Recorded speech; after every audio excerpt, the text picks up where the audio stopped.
Obviously, Brian, just kind of you watched that film of that Virginia game. When you watch that fourth quarter, I guess what do you learn? Twofold. What do you learn about the guys, the defense you guys have, and then about yourself as a coach from that last quarter? The one thing that I, thought about that fourth quarter, I think the guys a little bit, and they even said that they lost a little focus, to finish the game.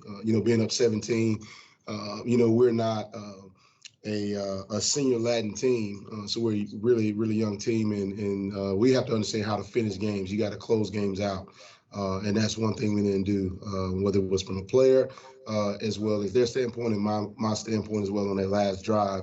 And it's just fourth quarter in general. We got to finish games, and I got to do a better job of making sure that our guys are prepared in every single situation, and we got to execute when it's time to execute.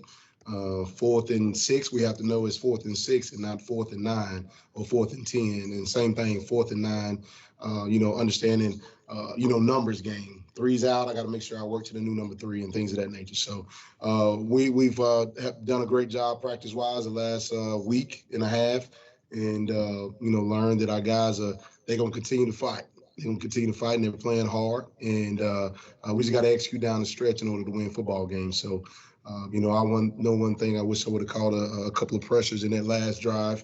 Kind of knew what they wanted to do, and they did a great job. The receiver did a great job, especially on the fourth and nine play, not going inside because that was his route, and he actually just sat down.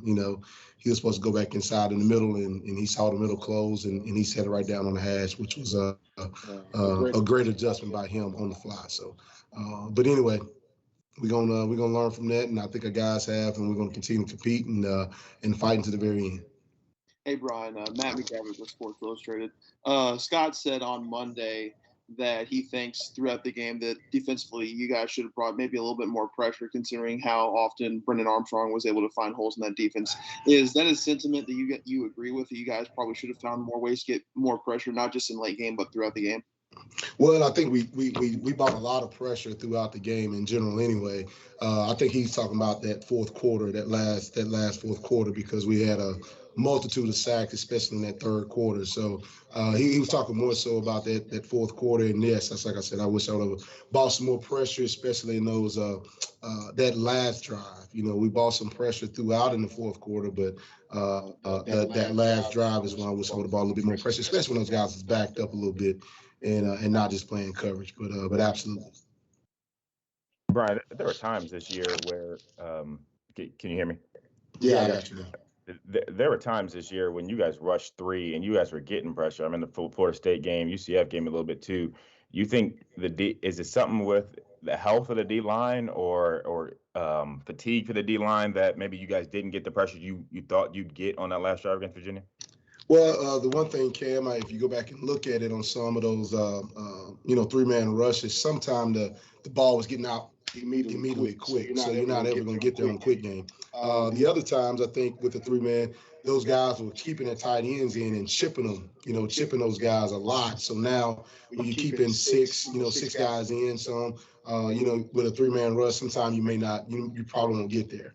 And so that's where I have to do a better job of, hey, and I got to bring a little bit more pressure, because those guys are chipping and staying in and protecting a little bit longer. So that's on me. So I got to do a better job with that.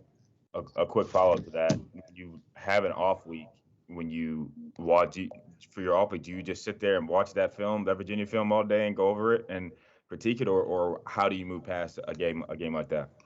Well, the one thing that I did, of course, on that Sunday, we cleaned it up on that Sunday, and of course watched it again on that Monday, and then the guys, we came back and practiced on Tuesday, Wednesday, and Thursday. I went out on the road recruiting on Monday, but yes, I watched it a lot.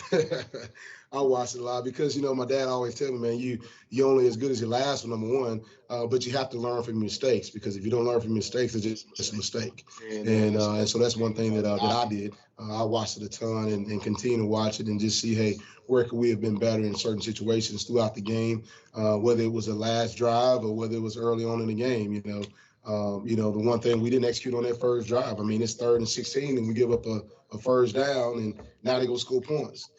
If they don't get that, they don't win a football game. because now that's 7 points off the board.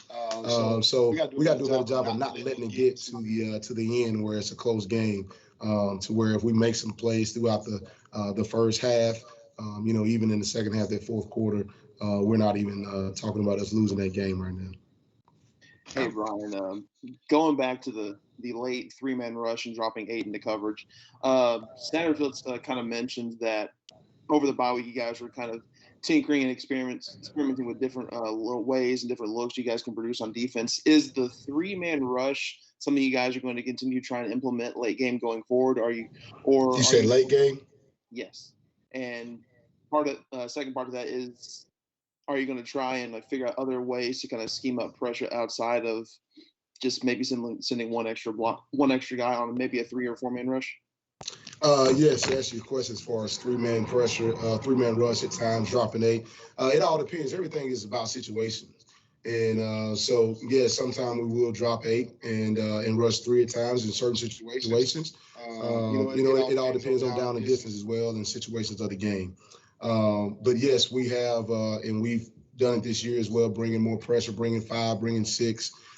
So yes, we have continued to expand our package as much as we could with the off week, especially when you lose a guy like Money Montgomery, who's in a lot of our third down packages.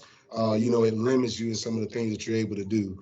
And so not having him for sure has hurt a little bit. And so now we've got some guys that's been in there that this past week that have worked it a lot more. And so hopefully we'll be able to use some of that moving forward. Bryan, health-wise,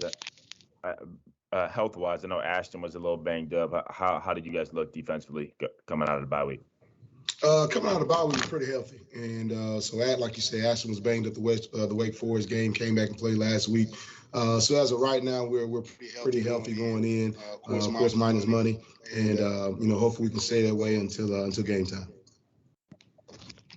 Hey, Bryan, it's Jody Dimling with Cardinal Authority. Sorry, I jumped on a little late, so I don't know if you've been asked this or not. But at the safety position, how would you kind of assess those two guys, Q and Kendrick, and what they have done? And then Scott mentioned on Monday trying to get Minkins some more reps. Do you see a guy like Minkins or Ben Perry, getting some more reps as you go along? Absolutely. You look at what Kendrick Duncan and Q's done, being a first-year player here at Louisville. They've done some really good things and done some things that they most definitely could work on and have worked on. And so the one thing that those guys continue to do, they continue to fight, continue to practice, continue to come in here and watch film more and more. And so that's all we can ask those guys to do is continue to try to get better each and every day.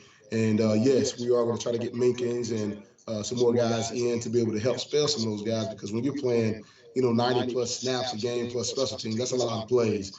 And so then you get tired a little bit, and now your legs kind of wear down as the game continues to go on. So yes, you will be able to see Minkins. He's a much more healthy now and practicing a whole lot better. So yes, you'll be able to see Minkins in the game this weekend too. That's good. All right. Appreciate it, guys. See you guys later.